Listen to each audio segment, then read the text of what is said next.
नमस्कार, मैं हूं मोहम्मद आसिफ और आप देख रहे हैं नेक्स्ट 9 न्यूज। सदस्यता वापसी को लेकर कांग्रेस लगातार कोर्ट में शोर शराबा और हंगामा करता रहा। कभी हाई कोर्ट तो कभी अहमदाबाद कोर्ट, कभी गुजरात कोर्ट भागता रहा, लेकिन इसके बावजूद राहुल गांधी को इंसाफ नहीं मिला। इसके बाद इंडिया गठबंधन हुआ और उसके बाद राहुल गांधी के नाम नॉमिनेट नहीं हुए विपक्षी दलों की तरफ से। वो पीएम के चेहरा नहीं रहेंगे, मोदी सरकार में खुशी के लहराए गए। लेकिन जब सुप्रीम कोर्ट में ये मामला गया जिस पर आज सुनवाई है, उसके बाद राहुल गांधी के सीना चौड़ा तो हुए, साथ ही साथ कांग्रेस के भी हो गए। और इसीलिए उनके वकील साफ शब्दों में कहते आए कि कुछ भी हो जाए, राहुल गांधी की जीत तय है। ये अपील 25 अप्रैल को फाइल की थी हमने हाई कोर्ट में, उच्च न्यायालय में, और 29 अप्रैल को और 2 मई को सुनवाई हुई। उसके बाद आरक्षित हुआ और आरक्षित होने के बाद 2 मई से आज 7 जुलाई को 66 दिन बाद आया है निर्णय। मैं निर्णय में आने से पहले चार चीज़ें कहना चाहता हूं शुरू में।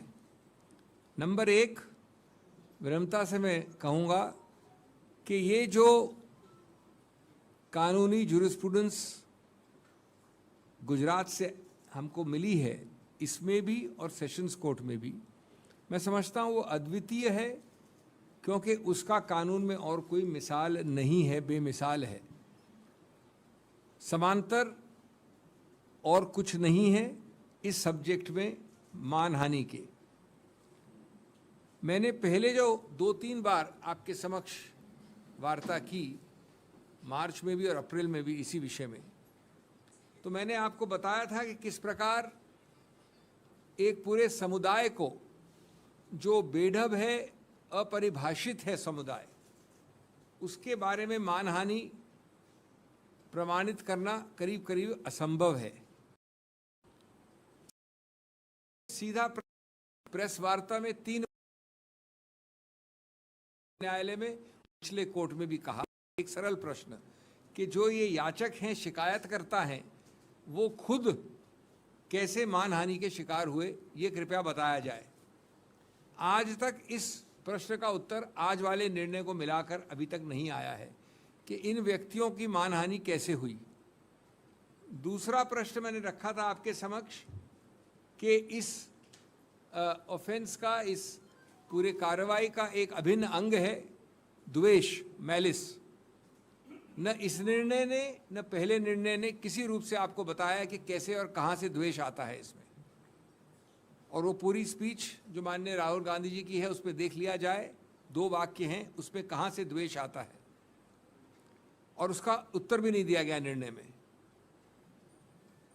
और तीसरा भी मैंने एक प्रश्न उठाया था कि इससे याचककर्ता, शिकायतकर्ताओं को किस प्रकार से नुकसान, डैमेज, लॉस हुआ है, उसका भी। तीनों प्रश्न ये बिना जवाब के हैं। आज मैं समझता हूं एक भी मिसाल नहीं है किसी कोर्ट कचहरी की जहां पर इस प्रकार का एक जनरल वाक्य पूरे समुदाय के हर अंग को, हर व्यक्ति विशेष को लागू किया गया है। किसी भी केस में ऐसा कन्विक्शन नहीं हुआ है, और कन्विक्शन के बाद कन्विक्शन का सस्पेंशन नहीं होना भी कहीं नहीं हुआ है। अभी तक हमें इसका औचित्य इस निर्णय में भी नहीं मिला है। दूसरा एक और पहलू है कि बार बार जिक्र किया जाता है राहुल गांधी के और अन्य केसेस के बारे में। तो श्री राहुल गांधी और अन्य केसेस जो मानहानि के हैं या जो और हैं, किसी में भी दोषी नहीं ठहराए गए हैं। वो एक अभियुक्त हैं कुछ और केसेस में। एक अभियुक्त की हैसियत से उनके ऊपर ये टिप्पणी करना बिल्कुल गलत होगा। और बार बार इस निर्णय में भी इसका जिक्र होता है कि किसी अमुक केस में उनके विरुद्ध कुछ ऐसी चीज़ है, लेकिन वो किसी में भी दोषी नहीं ठहराए गए हैं। तीसरा, ये जितने और केसेस की बात होती है, उसका स्रोत, उन सबका स्रोत एक ही है। उन सबके स्रोत याचककर्ता, शिकायतकर्ता या तो बीजेपी के कर्ता धर्ता हैं, वरिष्ठ नेता हैं, ऑफिस बेरर्स हैं, और बड़ा स्पष्ट है कि ये करवाया गया है, एक बनावटी ऑर्केस्ट्रेटेड प्रयत्न है हर उस केस में। तो जब सब जगह ऐसे केसेस हैं, तो तो द्वेष का सवाल कहाँ से आता है? द्वेष तो उल्टा याचककर्ता और शिकायतकर्ता से निकलता है, न कि अभियुक्त से। और ये एक ज़्यादा विशाल एक कॉन्स्पिरेसी है जिसका उद्देश्य है कि स्वतंत्र विचार और स्वतंत्र वाक्य और बातचीत पे रोकथाम हो, उसका गला घोंटा जाए और इस प्रकार की स्वतंत्र सोच कोई एमपी हो या एमपी न हो वो नहीं कर पाए।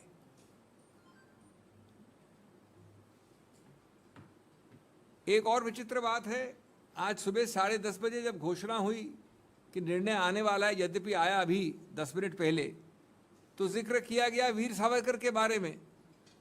यानी इस निर्णय का जो अभी हमने देखा है, पैरा 63 में वीर सावरकर के एक केस का जिक्र है। रोचक बात यह है कि ये वीर सावरकर का केस दायर ही हुआ है 12 अप्रैल 2023 को, और श्री राहुल गांधी का दोषी ठहराना निचले कोर्ट्स द्वारा उससे 1 महीने पहले 23 मार्च को हुआ था। इसके बारे में कोई प्लीडिंग नहीं है, जिरह लिखित रूप से नहीं हुई इसके ऊपर।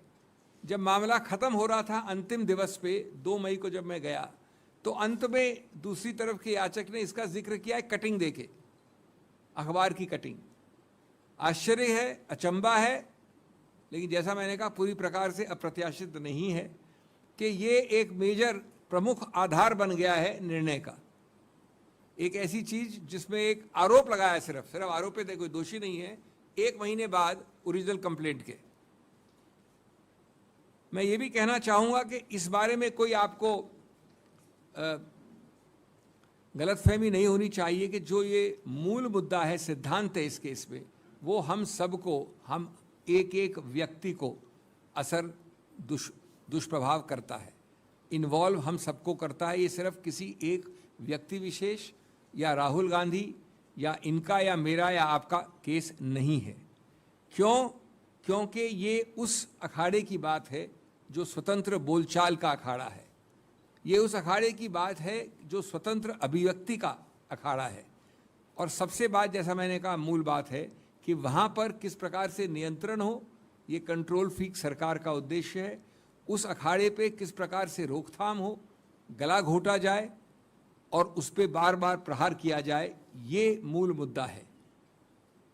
मानहानि के कानून को पूरी तरह से दुरुपयोग किया गया है उस उद्देश्य को हासिल करने के लिए। देखा आपने ये तस्वीरें, आपने सुना वकील को, और सुनने के बाद आपको यह एहसास हो गया होगा कि राहुल गांधी को जीत से शायद ही कोई बचा सकता है। मोदी सरकार की 2024 में हार तय है, क्योंकि राहुल गांधी लिख कर ये बात दे चुके हैं कि 24 में मोदी सरकार की हार तय है। अब राहुल गांधी का ये विश्वास किस वजह से है ये तो मुझे पता नहीं, लेकिन पहले सुप्रीम कोर्ट में उनकी सदस्यता वापस होगी कि नहीं, इस बात को ही वो जीत लें। 24 में वो चुनाव लड़ेंगे कि नहीं, इस बात को ही बता दें, क्योंकि जब तक सदस्यता वापसी नहीं होगी वो जीत नहीं पाएंगे। दर्शकों, इसलिए मैं आपसे ही पूछ लेता हूं कि कांग्रेस वाले कह रहे हैं कि सुप्रीम कोर्ट तो छोड़ दीजिए, जनता की अदालत बहुत बड़ी है और जनता की अदालत में राहुल गांधी की जीत हो जाएगी। क्या आपको भी ऐसा ही लगता है कि राहुल गांधी भले ही सदस्यता वापस ना हो, वो चुनाव लड़े या ना लड़े, लेकिन जनता की अदालत में वो जीत जाएंगे? दर्शकों, इस मसले पर आपकी क्या राय है, हमें कमेंट कर जरूर बताइएगा। देश दुनिया की बड़ी खबरों के लिए देखते रहे नेक्स्ट 9 न्यूज़। नमस्कार।